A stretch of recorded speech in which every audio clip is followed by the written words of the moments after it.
It was a face-off over who decides the best interests of children. With COVID levels rising, Greenwich Council advised local schools to move to online learning.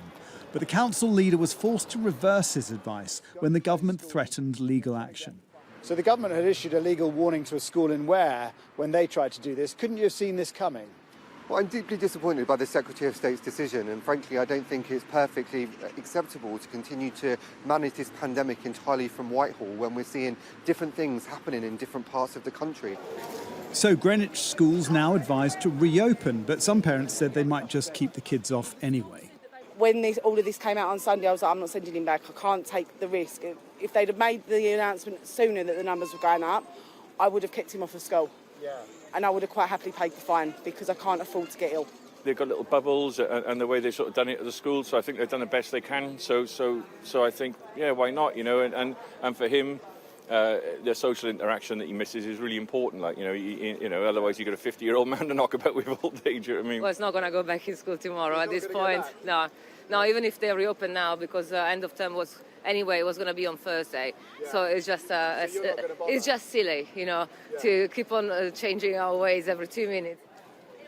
There's an air of defiance too amongst head teachers. Sky News, in conjunction with the Worth Less campaign, asked 460 head teachers in England whether they'd be prepared to defy the government and close their school if they thought it was in the best interests of the safety of staff and children. 71% said yes, they would. Comments included the government needs to respond to this rather than set out on a collision course with schools. Safety trumps politics, and the government has shown itself to be completely out of touch with what's going on in school, and I despair at what they'll direct us to next. But more government-compliant heads said, I do not think schools should break the law, and we need to act together as a nation.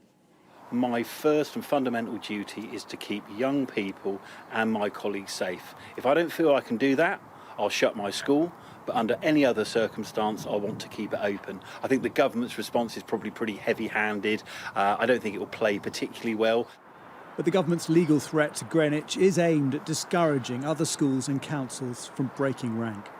This is about practicality meeting the hard wall of principle. The council's thinking that term's nearly over. They've got more than 300 teachers self-isolating. The infection rates are rising notably amongst school-aged children, and many of them in 10 days' time are going to have lunch with Granny.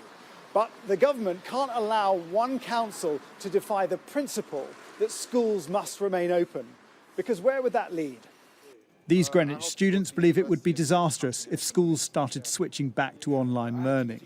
We need it right now more than ever because it's our last year. And we have a lot of work to do, so it's better that we take this opportunity to get all the teaching that we need and all the resources we need to do the work that we need to do. Lateral flow tests are to be given to all secondary schools from January, which should reduce the spread but won't stop the day-to-day uncertainty this virus brings to those running our schools. Jason Farrell, Sky News.